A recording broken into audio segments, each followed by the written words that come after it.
KCR plan work out అయితే హరీష్ రావు కేంద్ర మంత్రి అయినట్లే.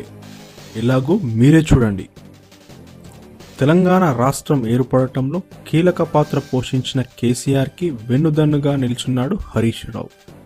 2014 ఎన్నికల్లో సిద్దిపేట నియోజకవర్గం నుండి పోటీ చేసి భారీ మెజారిటీతో గెలుపొంది తెలంగాణ రాష్ట్రంలో మొట్టమొదటి భారీ నీటిపారుదల శాఖ మంత్రిగా అయ్యారు.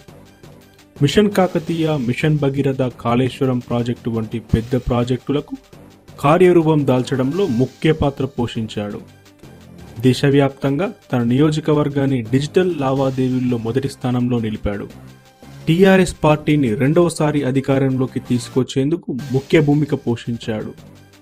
అందుకే కేసీఆర్ ఎప్పుడూ హరీష్ని ట్రబుల్ షూటర్గా పిలుస్తాడు.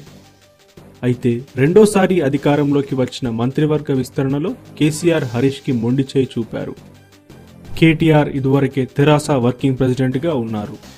అయితే తాను మాత్రం ఎలాంటి అసంతృప్తిలో లేనని, కేసీఆర్ మాటను తప్పక పాటిస్తానని తన గురుభక్తిని చాటుకున్నాడు హరీష్. గత ఏడాదిలో కేసీఆర్ కూడా దేశంలో తన మార్క్ రాజకీయం చూపిస్తా అన్నాడు.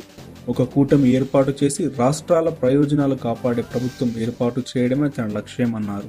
అయితే 2019 లోక్సభ ఎన్నికల్లో 17కు 17 స్థానాలు గెలిచే ప్లాన్ చేసుకుంటున్నాడు కేసీఆర్.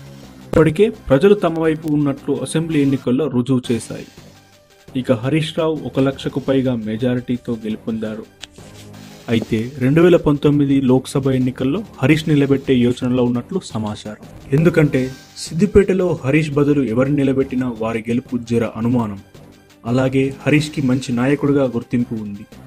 దీనినే అస్త్రంగా చేసుకుని హరీష్ని ఎమ్మెల్యేకి రాజీనామా చేసి ఎంపీగా పోటీ చేయించాలనుకుంటున్నారంట కేసీఆర్. ఒకవేళ హంగు వస్తే ఎవరికో ఒకరి పక్షానికి మద్దతు ఇచ్చి తమకు మంత్రి పదవి ఇవ్వాల్సిందిగా కోరే అవకాశం లేకపోలేదు.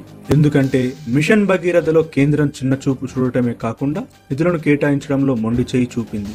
కేసీఆర్ ఈ విషయాన్ని సీరియస్గా తీసుకున్నట్లుంది.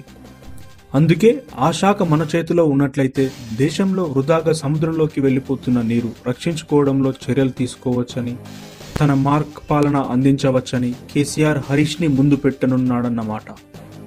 My news Telangana.